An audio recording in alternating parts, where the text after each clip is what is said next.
Bonjour à toutes et à tous. Alors nous sommes déjà le 15 janvier. Eh oui, déjà la moitié de ce premier mois qui est passé.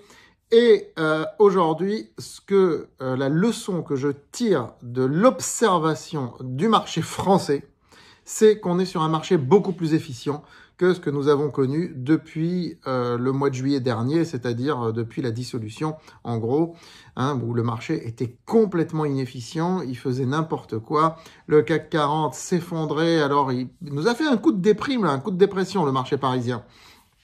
Alors que le Nasdaq montait, non, là on est revenu sur quelque chose de beaucoup plus efficient, avec des investisseurs qui regardent les dossiers, qui ne font pas la distinction entre les grandes, les petites entreprises, qui regardent aussi les sociétés endettées et qui ont été massacrées l'année dernière, qui les regardent à nouveau, mais qui ne vont acheter que celles qui sont bénéficiaires.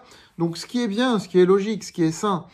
Donc les marchés regardent à la fois les sociétés qui ne sont pas bénéficiaires, mais qui ne sont pas endettées et qui sont dans une perspective de croissance. Il y en a qui montent, y compris dans les small caps. Et nous en avons une, je ne vais pas la citer ici, qui cartonne depuis ce début janvier, plus 20% quand même, et elle faisait partie du top 20. Le marché regarde aussi les valeurs, les grosses valeurs du SBF ou du CAC qui sont fortement décotées. Comme Hop Mobility, Viridienne qui fait un début d'année remarquable, le titre Viridienne. Hop Mobility qui fait également un début d'année remarquable, le titre est à 11 €.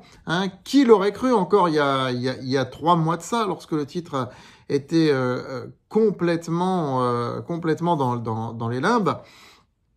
Donc c'est vraiment le retour de ces valeurs-là. Ça ne concerne pas tout le monde encore. Je veux dire, il y a encore des valeurs comme Téléperformance qui mériteraient beaucoup mieux que le cours qu'elles ont aujourd'hui. Mais ça se fera progressivement et je pense ça se fera surtout quand les résultats seront annoncés, puisque là, on va rentrer concrètement dans la saison d'annonce des résultats. Alors, ce qui est bien, c'est que ce retour à l'efficience s'est fait justement sur cette première quinzaine de janvier sans qu'il y ait encore des résultats. Simplement parce que les investisseurs reviennent à de bons sentiments par rapport aux actions françaises. Et on notera que le CAC 40 surperforme les indices américains, ce qui n'a pas été le cas depuis très longtemps. Mais il y a juste un rattrapage qui se fait, parce que regardez le graphique de ce qui s'est passé au deuxième semestre de l'année 2024, c'était épouvantable, véritablement épouvantable, mais c'est fini. Nous en sommes sortis. C'est ça la bonne nouvelle. Voilà. Alors, moi, ce qui m'interpelle, c'est que les taux obligataires de la France continuent de monter. Ça, c'est pas bon pour l'économie. C'est vraiment pas bon, surtout pour tous ceux qui ont des crédits, que ce soit les particuliers, les entreprises, parce que les taux vont remonter. C'est clair et net. Je vous rappelle que les taux d'intérêt pratiqués par les banques sont liés au taux directeur de la Banque centrale, sont liés à l'Euribor et sont liés à ces taux souverains.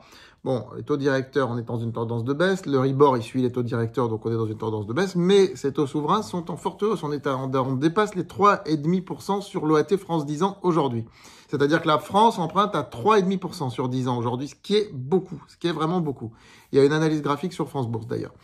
Ça aurait tendance en soi à plomber le marché action, mais ça ne le fait pas. Pourquoi ? Parce que ce qui se passe, c'est un mouvement de fuite vers les actions.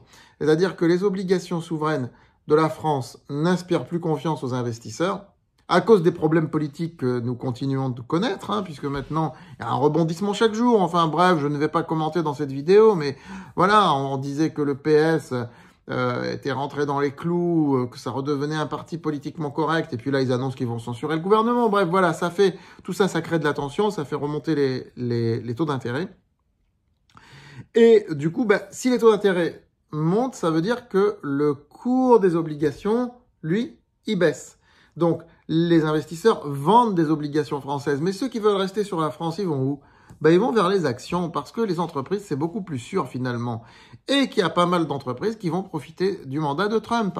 Et oui, et je les ai déjà cités. Et Hop Mobility en fait partie, Viridienne en fait partie, je vous l'avais dit. Je vous avais dit les valeurs Trump, je vous les avais indiquées il y a 2 mois.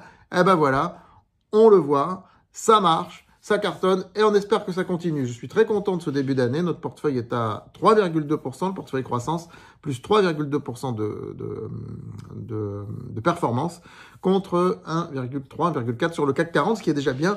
Et ça montre qu'il y a peut-être là enfin un début d'effet janvier sur l'indice CAC 40. Je vous souhaite une très bonne fin de semaine.